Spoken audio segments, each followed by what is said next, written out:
Anda kembali bersama kami di Kompas Petang. Saudara Presiden terpilih sekaligus Menteri Pertahanan Prabowo Subianto mengungkap sedang dilatih Presiden Jokowi sebelum dirinya dilantik sebagai Presiden.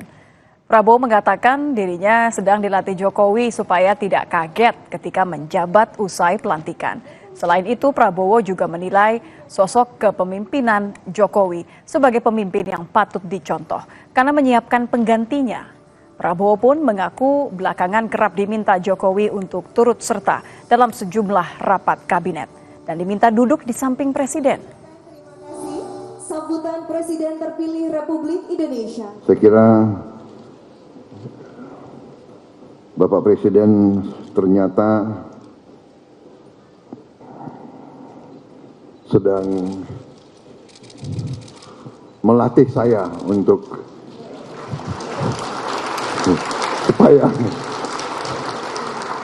supaya nanti nggak terlalu kaget begitu setelah saya dilantik, insya Allah. Beliau sekarang hampir semua rapat kabinet saya diikut sertakan dan duduknya sebelah presiden sekarang. Jadi, mohon maaf Menko. Kita ke sorotan lain, Saudara. Mantan Gubernur Jakarta sekaligus politisi PDI Perjuangan, Basuki Cahayapurnama alias Ahok, belak-belakan soal peluangnya rematch lawan Anies Baswedan di Pilgub Jakarta.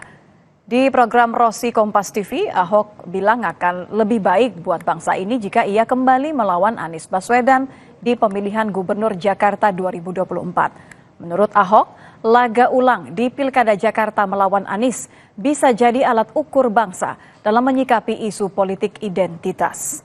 Soal elit PDI Perjuangan yang melirik Anies Baswedan, Ahok yakin PDIP tidak akan mengusung Anies di Pilkada Jakarta. Saya kira Ibu juga tidak mungkin sembarang perintah tugaskan kalau tidak. Jadi Pak Ahok mau rematch lagi dengan Pak Anies? Bukan, maksud saya itu kalau Anda mengatakan bahwa ini akan takut ribut gitu loh. Kalau takut ribut ya paling cocok ya rematch dong untuk mengukur supaya apel dengan buah apel bandingnya gitu loh. Cuman mau, udah pede? Bukan soal pede nggak pede, kalau kita pengen demi untuk bangsa ini menilai, kalau bisa ikut menarik menurut saya untuk mengukur kan, apakah terjadi lagi demo yang besar atau terjadi lagi pasang tulisan di mana-mana, kan kita itu menarik gitu loh. Karena Mbak Puan kan juga sudah bertukar kode menarik. Lalu kemudian ada dari DPP PD Perjuangan yang mengatakan jangan ragukan merah putihnya Pak Anies. Ya. Kalau itu pilihan yang diambil, apakah Pak Ahok akan kecewa? Ya, sebagai kader partai kita harus disiplin organisasi. Tapi secara partai PD Perjuangan yang saya ikutin, yang pegang prinsip, saya sangat yakin tidak mungkin mencalonkan Anies.